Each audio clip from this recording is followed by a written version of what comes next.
This is Group 2 under the course unit Concrete Technology, TCBE 2105, Year 2, Chambogo University, Semester 1. We are right here at Stirling Quarry in Wankoba, Mukono district. Stirling was founded by a group of Italians and commenced operations in Uganda in 1995.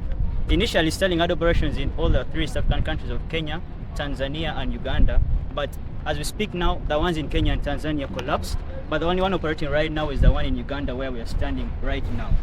Stirling deals with construction of roads, and that's why their major operation here is to produce stone aggregates which they use in their construction of the roads. They have a plant where they manufacture the asphalt, where they pick the stones from here and take to the plant where they add it to the asphalt and make asphalt concrete which they use on those roads, among other things. Thank you.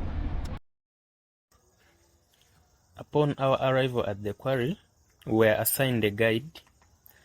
Having shared our learning objectives, the first place we visited was the blasting site.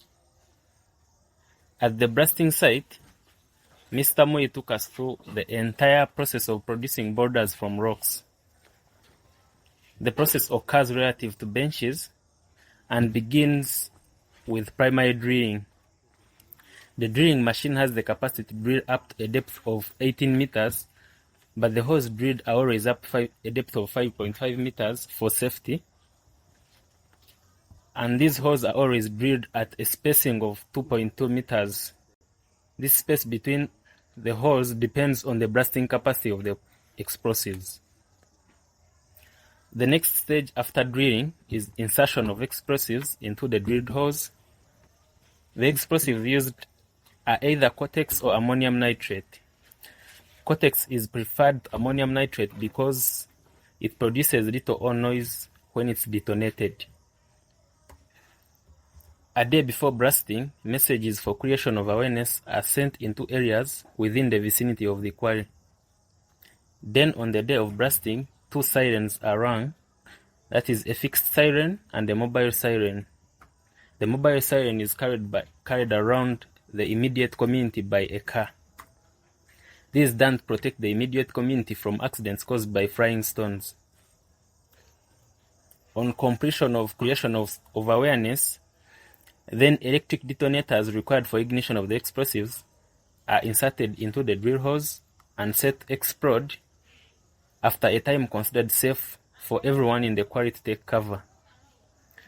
On completion of primary blasting, the boulders whose sizes are small enough to pass through the crushing machine are loaded onto trucks and transported to the crushing machine for primary crushing. The boulders whose sizes can't pass through the crushing machine are blasted again through a process called secondary blasting. Crushing is done in stages, that is to say the primary and secondary crushing. Primary crushing produces primary rock fill, which is then fed by a conveyor belt into the secondary crushers. The secondary crushers produce aggregates of sieve sizes 0 to 6 millimeters, 6 to 10 millimeters, 10 to 14 millimeters, and 14 to 20 millimeters. A ton equivalent to 1,000 kilograms costs between 50,000 to 60,000 Ugandan shillings. The 0 to 6 millimeter aggregates, referred to as quarry dust or stone dust, are used in making of concrete products such as culverts and concrete blocks. The 6 to 10 millimeter aggregates are used in the production of asphalt concrete, and the 10 to 20 millimeter aggregates are used in the manufacture of concrete for construction of building elements such as slabs, columns, and beams. As we know safety to be one of the most important aspects on any site, here are some of the precautions that are taken to ensure that everyone on site, including workers and visitors, are safe. There is restricted access to machinery. Everyone on site wears personal protective equipment. There's a clear working timetable.